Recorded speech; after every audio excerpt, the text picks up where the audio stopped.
आप middle class हैं, ताना नहीं मार रहा हूँ, बता रहा हूँ। इमेजिन करो आप मिडिल क्लास हैं, आप हमेशा से एक अच्छा घर खरीदना चाहते थे, अभी भी आप एक किराए के मकान में रहते हैं, और जब जब आप घर खरीदने की सोचते हैं तो कोई ना कोई प्रॉब्लम आती रहती है।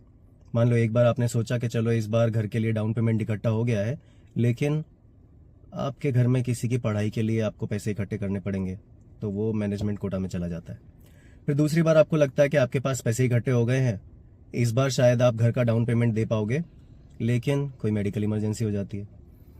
तीसरी बार आप फिर कोशिश करते हो कि इस बार शायद मेरे पास फिर से पैसे इकट्ठे हो रहे हैं, इस बार मैं घर खरीद ही लूँगा, इस बार ज़रूर से डाउन पेमेंट दे पाऊँगा, लेकिन अब घर में शादी है।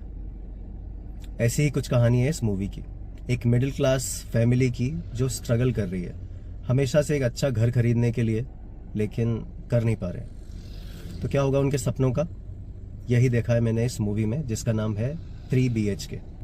हाय, दिस इज डैशबोर्ड रिव्यू, और आज मैं रिव्यू कर रहा हूँ 3 BHK। ये मूवी है जिसमें सिद्धार्थ मेन लीड में है। सिद्धार्थ एक 12-15 साल के लड़के बने हैं शुरुआत में, थोड़े से कुछ पफ्स वगैरह लगा के। He has a character arc that goes to like 45 years 50 years of age. तो उनके टीनेज से लेके ऑलमोस्ट उनकी अधेड़ उम्र तक की एक कहानी है इसमें। इस पूरी फिल्म में यही बताया गया है कि कैसे एक मिडिल क्लास आदमी, एक मिडिल क्लास फैमिली अपने एक सपने को, जो कि है अपना खुद का घर, उस सपने को पूरा करने के लिए वो किस तरह से कदम कदम पे स्ट्रगल कर रहे हैं, कदम कदम पे सेक्रीफाइस कर रहे हैं। आज कोई एक सेक्रीफाइस करता है, कल कोई और सेक्रीफाइस करेगा। फिल्म की कहानी शुरू होती है एक जगह से जहाँ पे सिद्धार्थ, उसकी बहन, उसके पापा मम्मी शिफ्ट होते हैं एक जगह पे, एक किराए के मकान में, और देखते हैं कि किराए का मकान मालिक कितना खड़ूस है, क्यों छोटी छोटी चीज़ों के लिए वो टोकता रहता है। तो ये उसी तरह की चीज़ें हैं जो नॉर्मली आप एक रेंटेड फ्लैट में या रेंटेड घर में महसूस करोगे। कभी मकान मालिक आके कुछ कहेगा, आसपास के लोग आके कुछ कहेंगे, और आप एक्चुअली अपनी शर्तों पे नहीं जी सकते ऐसे घरों में। अपनी शर्तों पे आप रह नहीं सकते, अपने हिसाब से आप डेकोरेट नहीं कर सकते। तो ये सारी की सारी चीज़ें हैं जो इस मूवी में बताई गई है, कैसे एक फैमिली है जो ये सब स्ट्रगल किए जा रही है, और उनका हमेशा से बस एक सपना है कि बस अपना एक घर हो। वैसे तो ये मूवी रिव्यू केवल एक सेंटेंस में खत्म हो सकता है कि ये मूवी एक मिडिल क्लास फैमिली के स्ट्रगल्स को दिखाती है, बस खत्म, टाटा बाय बाय ओवर। लेकिन इतना सिंपल नहीं है, चीज़ें काफ़ी रिलेटेबल हैं, एटलीस्ट मेरे जैसे लोगों के लिए, एटलीस्ट शायद आप जैसे 80-90% लोगों के लिए भी रिलेटेबल होगा, जिनके पापा कई सालों से एक कंपनी में काम कर रहे हैं। कंपनी होगी, फैक्ट्री होगी, बैंक होगी, जो ट्रेडिशनल टाइप के पुराने जॉब होते थे, शायद जेन X और Y के टाइप के जो जॉब होते थे।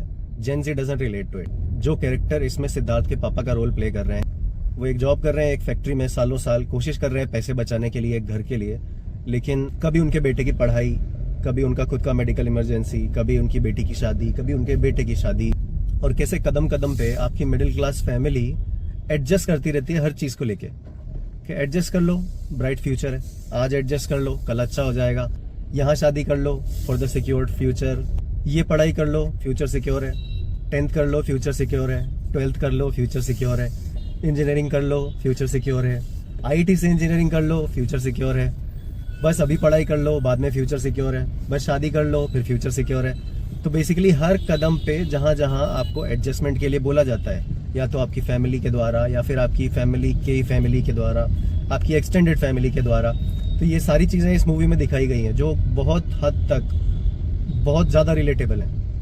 मैंने यही सब देखा है, हम जैसे कई लोगों ने यही देखा है हमारे बचपन में, हमारी लाइफ में, जब हम बड़े हो रहे थे, आज भी हम यही सब देख रहे होते हैं। इस मूवी को आप केवल ये सोच के अवॉइड नहीं कर सकते कि ये सब तो हमको पता है ना, ये हमारी ही लाइफ की स्टोरी है, बट एक्चुअली हमें ये सब इसीलिए देखना चाहिए क्योंकि ये हमारी ही लाइफ की स्टोरी है। ऐसी मूवीज एनकरेज होनी चाहिए। This is a movie that is telling you about the daily life struggles of everyone. It is a Tamil movie playing on Prime video right now, तो आप जा सकते हैं प्राइम वीडियो पे और देख सकते हैं इस मूवी को। हर मोमेंट पे आपको ये लगेगा ये आप ही की स्टोरी है या फिर आपकी फैमिली की स्टोरी है, कैसे आप आपकी लाइफ में एक सेट पैटर्न पे जिए जा रहे हो और कुछ नया ट्राई नहीं कर रहे हो, कैसे आप अपने मन को मार के, अपनी इच्छाओं को मार के केवल ये सोच के काम किए जा रहे हो कि ठीक है इससे पापा खुश हो जाएंगे, इससे मम्मी खुश हो जाएगी, शायद इससे बहन की लाइफ सेट हो जाएगी, शायद ये मेरे लिए सही है। हमारी नॉर्मल लाइफ में जो भी परम्यूटेशन और कॉम्बिनेशंस हो सकते हैं, उन्हीं के बीच की कश्मकश को ये मूवी बताती है। Just go on Prime Video and watch it, and if you like what I am doing, please do like, share and subscribe. Thanks, bye.